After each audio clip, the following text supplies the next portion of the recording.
my other videos, I normally design logos from scratch or redesign logos that need a facelift. In this video, I'm going to be taking these 2 terrible sketches submitted by you and transforming them into great logos. Will they be lit or shit? Let's find out. The first sketch is this smiley face submitted on Threads. To me, it looks like those vintage brands you would normally see for restaurants or those old school cartoons from the 50s. This sketch could be remade and cleaned up to be a cartoonish mascot, but with a bit more emotion. I decided that drawing the face with different expressions would be a good starting point. Having both eyes open looking in the same direction is quite boring, so I wanted to make sure that we had the mascot being more emotive. Once I drew enough in the sketchbook, I moved straight to my iPad. I used Procreate to draw my ideas out with a monoline brush that I use for my calligraphy. This keeps my lines consistent throughout the drawing. The main feature of the mascot is the top hat, so positioning is quite important. But at this point, I don't even know what the logo is even for.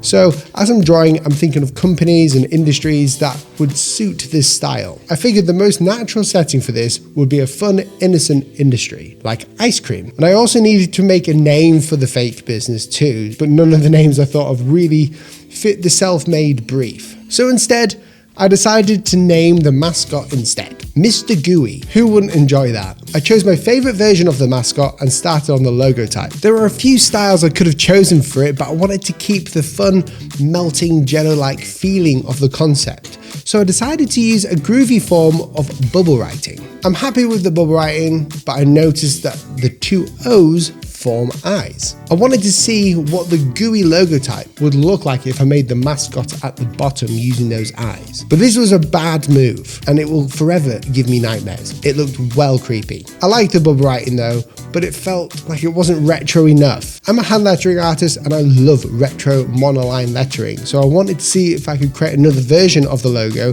that could be used in a more rectangular box. This could work well in formats where the whole logo can't fit. So using the same brush, I started lettering out Mr Gooey. I love that name. I noticed that I could use the logo type as a basis for the mascot eyes. So I drew the smiley face and the top hat.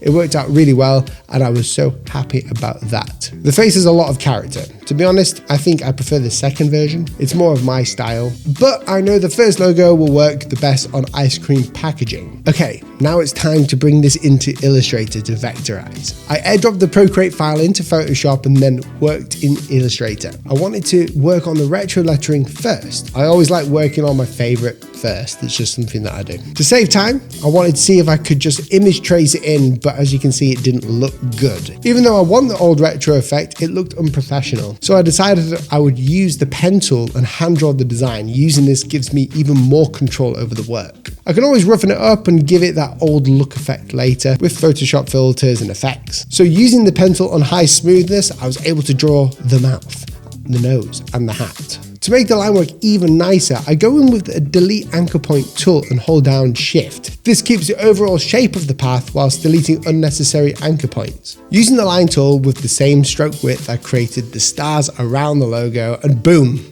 it's done. Time to vectorize the main logo. Will from the future here. No, not that one. Would love to be, but I'm in the actual future. Either way, whether designing logos for clients or redesigning your logos, I need a space to organize my work, thoughts, and ideas. I've been using Walling, who is sponsoring today's video. If you don't know, Walling is a visual tool for organizing and presenting your ideas and work. You can create a new wall to visually organize notes, images, files, tables, and project schedules. Everything. You can also customize the design and the colors of the wall to create stunning presentations of your work. And with one click, you can publish your wall and send a link to your client. How you organize and present your work has a massive impact on how others will perceive your work. You could be the best logo designer or have the best logo design, but the client will give you a thumbs down if you don't present it well. Boo. So click in the link in the description to sign up to Walling for completely free, and thanks again Walling for sponsoring this video.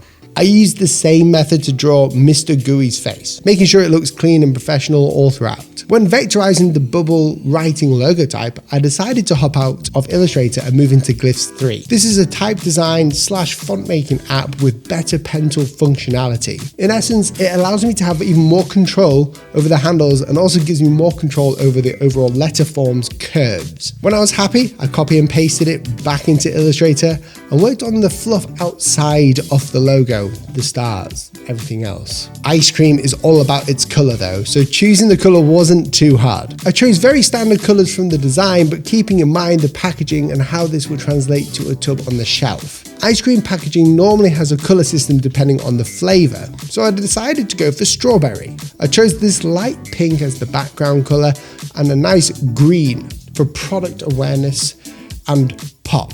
I know you hate that, but it works. And a darker red for the logo design on the packaging. No logo design looks complete without a good mock-up.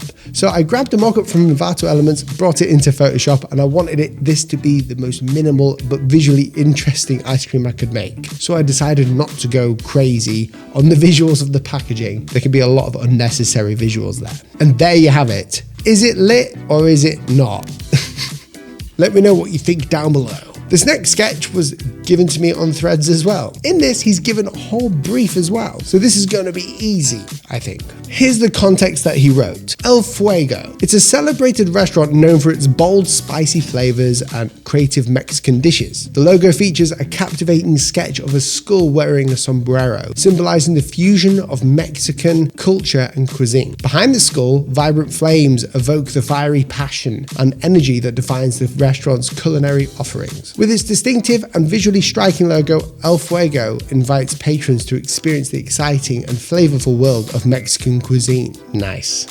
The first thing I did was sketch more rough drawings. These all turned out to be so similar to the original though. I kind of was hoping for something a bit different. This isn't a bad thing though. This meant that I was able to bring this into Illustrator a bit faster, and I would know what to do. And to be honest, this sketch wasn't even that bad anyway. I brought the image into Illustrator and I started working. I realized very quickly that I've seen this somewhere before from my fellow friend and logo designer Made by James. It's a cool design. Either way, this is the sketch and I'm going to make this into a clean design. I start by using two shapes, an oval and a rectangle, to get the right proportions. The sketch is also quite cartoonish, so there's a lot of wiggle room for imperfections here. I wanted the style to feel blocky, so instead of creating perfect shapes, I used the pen tool to create what feels more like a low poly work.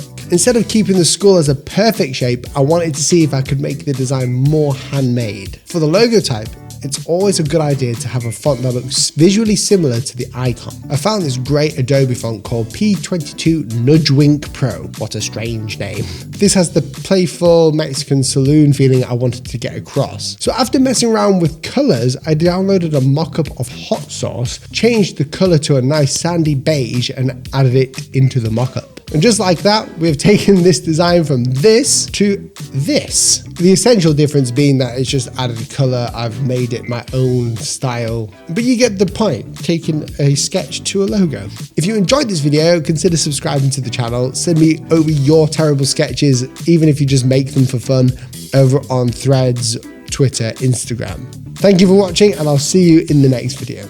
See you soon. Goodbye.